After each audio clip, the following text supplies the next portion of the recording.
All right, welcome to the Explainer. Today we're uncorking something pretty cool, a real-world machine learning project from start to finish.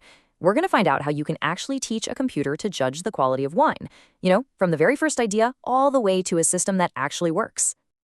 So let's kick things off with a pretty interesting question, right? Can you really teach a computer to taste wine? I mean, can a machine tell the difference between a fantastic bottle and, well, a pretty mediocre one just by looking at its chemical makeup?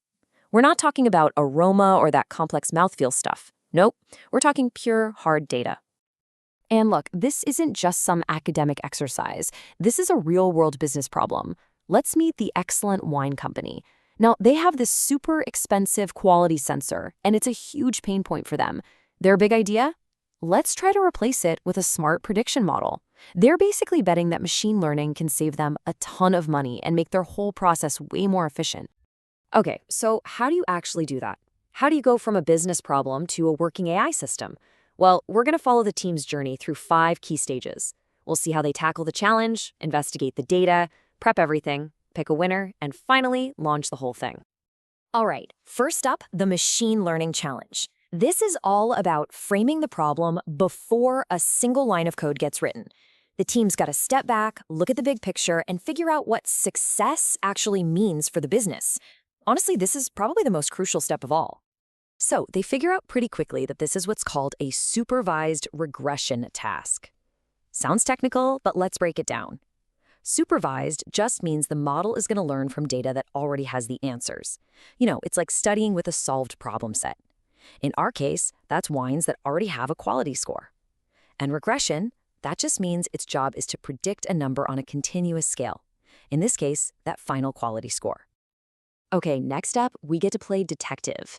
This section is all about uncovering the data's secrets. This is where the team finally gets their hands on the raw data and starts snooping around for clues, trying to see what stories it has to tell. So here's a little peek at what they're working with. This is the raw data. For every wine, you've got 11 different chemical features, things like fixed acidity, volatile acidity, alcohol content, and so on. And then all the way on the right, you see that quality column. That's our target. It's a score from 3 to 8, and that's the number our model has to try and predict. Okay, now this is interesting.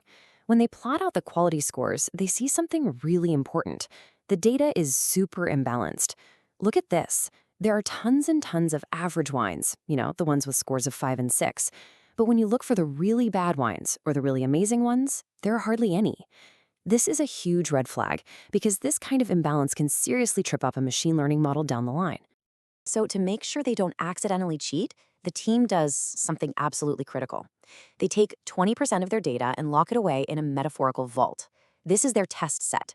Think of it like the final exam for the model. They are not allowed to look at it, touch it, or even think about it until the very, very end. This prevents something called data snooping bias. And you know what? All that detective work starts to pay off. They find some really strong clues just by exploring the data they're allowed to use. For example, it looks like as the alcohol content goes up, the quality score tends to go up too. Makes sense, right? And on the flip side, as that volatile acidity increases, that's the stuff that gives wine a vinegary taste, the quality plummets. These are exactly the kinds of patterns we want our model to learn. All right, on to step 3, preparing the data for training. I love this analogy. If machine learning is like cooking, then this is the mise en place. It's all about getting your ingredients prepped and ready to go before you start the actual cooking. It's maybe not the most glamorous part, but it's absolutely essential. One of the biggest prep steps here is something called feature scaling. Just look at the data. The value for alcohol is, say, around 10, but the value for chlorides is tiny, like 0.08. A lot of algorithms will get confused by this and think that alcohol is way more important just because the number is bigger. So to fix that, the team standardizes everything. They basically put all the features on the same scale so they can all compete on a level playing field. Now, you don't want to do all this pep work by hand every single time. That would be a nightmare. So the smart move is to build an automated pipeline. Think of it as an assembly line for the data. It takes raw data in one end and spits out perfectly prepared data on the other. This ensures that all those steps from cleaning to scaling are done in exactly the same way, every single time. It's all about consistency. Okay, now we get to the really fun part, choosing the winning model. This is where things get competitive. The team is going to hold a great model bake-off. They'll try a few different algorithms. Think of them as different recipes to see which one does the best job of predicting wine quality. Let the games begin. So, an early favorite is this model called a decision tree. And at first, it looks like an absolute genius. It gets a perfect score on the training data, a 0 error. But there's a catch. When they show it some new data it hasn't seen before, its performance completely tanks. This is a classic textbook example of overfitting. The model didn't actually learn the underlying patterns, it just memorized the answers to the test. It's a cheater. So, to get a much more reliable score, the team uses a clever technique called cross-validation. Instead of one big exam, it's more like giving each model a bunch of smaller pop quizzes on different parts of the data. And when they average out all those quiz scores, we have a clear winner. The random forest model comes out on top with the lowest error. It's basically an ensemble of a bunch of decision trees all working together, which makes it much more robust. So we have our champion. So the random forest model is our winner. But the question is, can we make it even better? Can we squeeze a little more performance out of it? The team thinks they can. It's time to fine-tune the winning recipe. And the way they do this is with something called hyperparameter tuning. The best way to think about this is like adjusting the master settings on a really complex piece of stereo equipment.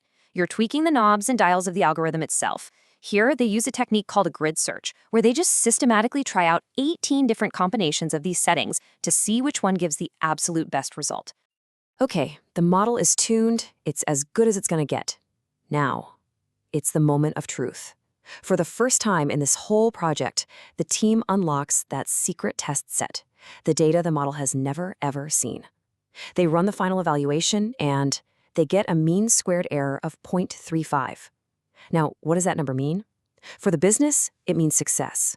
That score is low enough to prove that this model is a reliable replacement for that pricey physical sensor. So what did the model actually learn? What's going on inside that black box?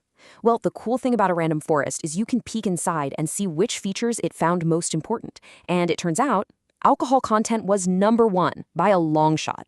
This confirms that early hunch they had during the detective phase. Sulfates and volatile acidity were also way up there. But wait, we're not done yet. The project isn't over just because we have a good model. I mean, a model file sitting on a laptop is pretty useless, right? The final and maybe most important step is taking that model and turning it into a real-world system that the business can actually use. Yeah, there's a whole life after launch. First, the team has to present their solution. Not just the results, but all the assumptions and limitations too. Then comes the actual launch, plugging the model into the production system with a bunch of tests. And it doesn't stop there. They have to constantly monitor it to make sure its performance doesn't degrade. And super important, they have to have a plan to retrain it with new data regularly so the model doesn't get stale. And this brings us to what might be the single biggest takeaway from this whole thing. If you're working on a real-world project, remember this.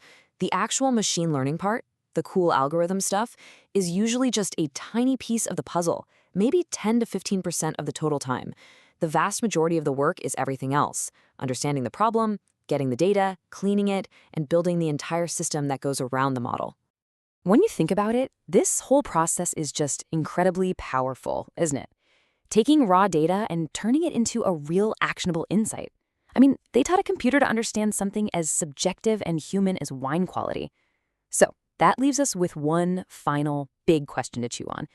If a computer can learn what makes a good wine, what human skill is it going to learn next?